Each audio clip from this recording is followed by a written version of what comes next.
Yes, hello guys. So we are going to talk about a little bit uh, about CSS specificity. This is prepared by Hans Junior Maudi by CIT 230. So let's see what we have in our plan in our outline today.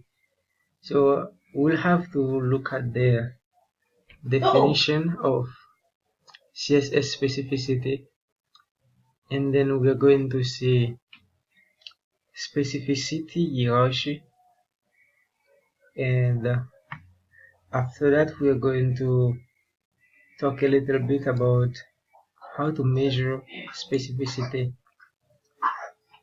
and after that we are going to see the different type of selectors in the application as well, according to in relationship with CSS specificity. After that we're going to have some additional ideas and different examples. And in the bottom, the hand in, we'll see that we have some useful links there. We can have some more ideas and definitions, and also some couple of examples that you can get through them, and they are very useful. You can have some more information about why and how to use CSS specificity. Okay, so let's go. First, let's go to the definition of CSS specificity. So when we hear specificity, what does it mean for us? Let's see, specificity is the means by which browsers decide which CSS property values are the most relevant to an element and therefore will be applied. Specificity is based on the matching rules, which are composed of different sorts of CSS selectors. So it's like, if you know how to drive, if you're a driver, in the beginning when I was getting lesson to be a driver, I had some kind of rules which was called priority rules. It's almost the same thing when you are applying CSS specificity. So according to these priority rules, we're going to know if, for example, if we arrive in an intersection, we need to decide which driver, which car has to go first, so that we don't run into an accident. So this is the same case for CSS specificity. It allows us to decide and to automatically know which rules to apply. Which of these elements will take effect in our file, in our document.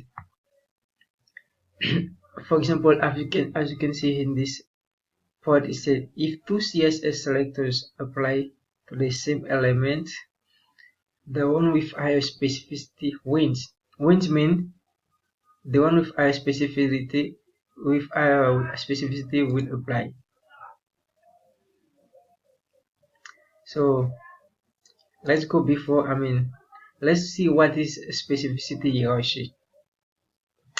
Yeah, hierarchy is telling us which one to apply first. As you can see here, every selector has placed in the specificity hierarchy. There are 4 distinct categories which define the specificity level of a given selector. First, inline styles, presence of style in document. And second, IDs. Third one is classes. Fourth one is elements and pseudo elements. So in inline styles, we say an inline style lives within your HTML document. It is attached directly to the element to be styled. So we have that example here. And then in the second one, IDs. IDs is an identifier for your page elements such as div. And we have classes also. Is an attribute and pseudo classes. This group includes class attributes and pseudo class such as hour, focus, and something else. fourth in elements and pseudo elements, including, for instance, before and after. Yes, so this is how we can identify and define the space the issue of the specificity. So next, let's go to the calculation of specificity. How we can calculate, how we can calculate, how we can measure the specificity. So memorizing how to measure specificity, it's important that we know how to measure it, because it's not something that we'll just exercise, but we need to know when to apply that, when to know which one is first, which one will take effect.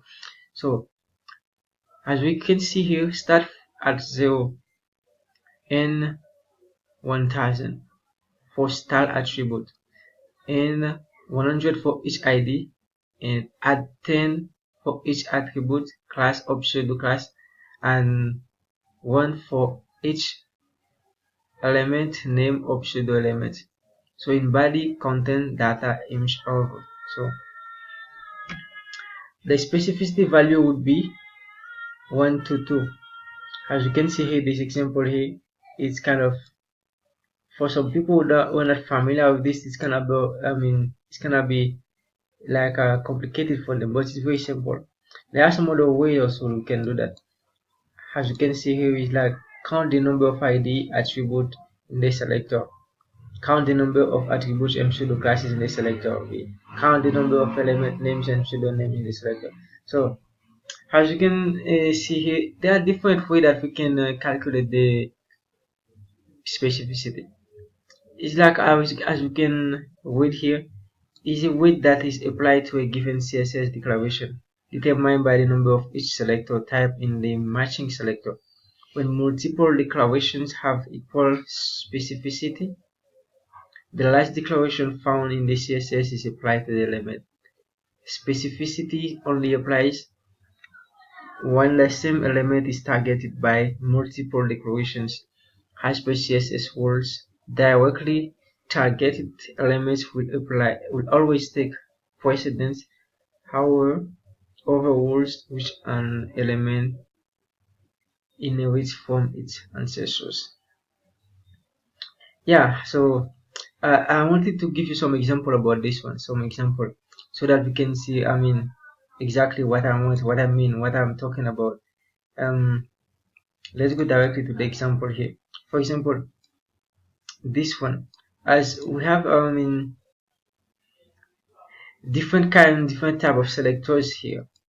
So in this case, the bold text would be blue because the ID selector has more power than the element or class selectors in the other two word sets.